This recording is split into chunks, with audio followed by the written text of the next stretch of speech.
The reins, if we compare them with a car, they're like the steering, they're like the brakes, and they're also partially like your accelerator. So basically, the shorter you hold the reins, the quicker his response time will be to you pulling back to slow him down or stop him. So you loosen up on your reins, plus you kick with your heels. Okay, 1, 2, 3, 4. And you pull back to stop. You're very sensitive. You can stop him with one finger. Once you've stopped, if you continue to pull back, your horse will back up. These horses are trained to have reverse. And then to get your horse to turn, you want to hold the reins at about the middle of the neck and then off to the side. One way or the other. Okay, be as assertive with your commands to get the response that you're looking for. Never be wishy-washy, never ask your horse pretty please. He is not a pet, he is not a poodle, he's a workhorse. And the more assertive you are with your commands, the more your horse will look to you for leadership and respect your authority. So be firm with your commands, okay? If we're descending down into the canyon and it's steep and rocky and windy, you're gonna wanna put about 85% of your weight into the balls of your feet, okay? So it's almost as if you're walking down with your horse as he's going downhill. When we're climbing, it's a steep incline. The important thing to remember then is not so much what to do with your feet, but to make sure to lean forward and give him plenty of slack on the reins so he can keep lunging his head forward, okay? If you feel a need to hang on, you can hang on here to the horn or pommel of the saddle, but try to keep your body relaxed so it still flows along with the horse. Don't hang on too tight and tension your whole body. And if you're gonna hang on up here to the horn of the saddle, do not hang on like this with both hands. And I'll tell you not to do it, but you'll probably still do it anyways, especially on that first gallop. The problem here is that all your controls are also clamped down into one spot and you're doing nothing with that hand to control your horse. This hand needs to be free to slow down or steer or accelerate, and this hand is the one you can hang on with here, or just don't use it at all and just use your feet. Really, it's your feet that you're using for balance, okay? The next thing to think about is about the fact that most of the vegetation out here has thorns, whether it be a bush or a tree or a cactus.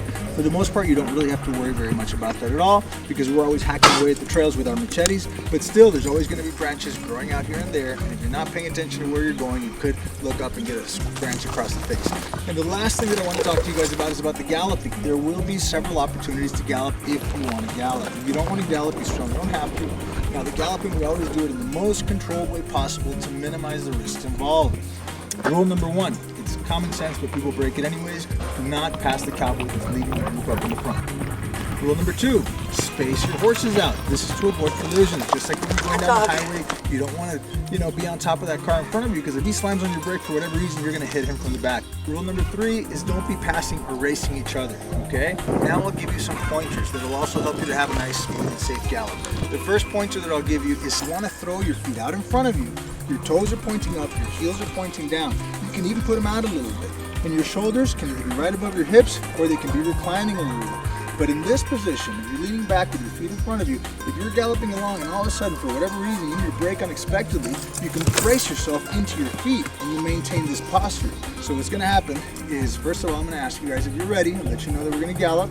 All right, guys, we're gonna do another gallop. Here we go. And then once you guys tell me you're ready, I tell the cowboy, he takes off galloping. The very first thing that you wanna do is you wanna hold your horse back, okay, to give him some distance. So you loosen up on your reins and then you kick your horse once, twice, 3, 4 times to get him to go into that next smooth stride, okay? And then the second thing that you want to do is with your legs, what you're doing is you're kind of pumping in rhythm with the motion of the horse. It's kind of like you're using your legs as a combination between like pistons and shock absorbers, okay? And then the third thing that you're doing also with your body is from your hips up, okay? And you have to stay relaxed enough to be able to do this, but from the hips up, what you want to do is you want to kind of let your body rock forward and back like this, okay? So it's not a question of going up and down, rather letting your kind of pelvis and your shoulders and your arms rock and be relaxed and rock in rhythm with the motion of the saddle. If you're doing it right, your butt never leaves the saddle, okay? Everything I just described sounds much more complicated than it is, okay? When in doubt, just let your horse lead the way, especially when it's steep and rocky and scary.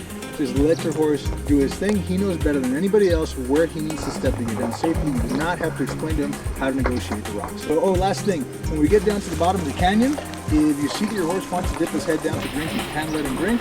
What you need to do is you need to hook your finger through the end of the loop, give him as much slack on the reins as possible. In other words, put him as close to the ears as possible so he can reach down all the way to the water comfortably.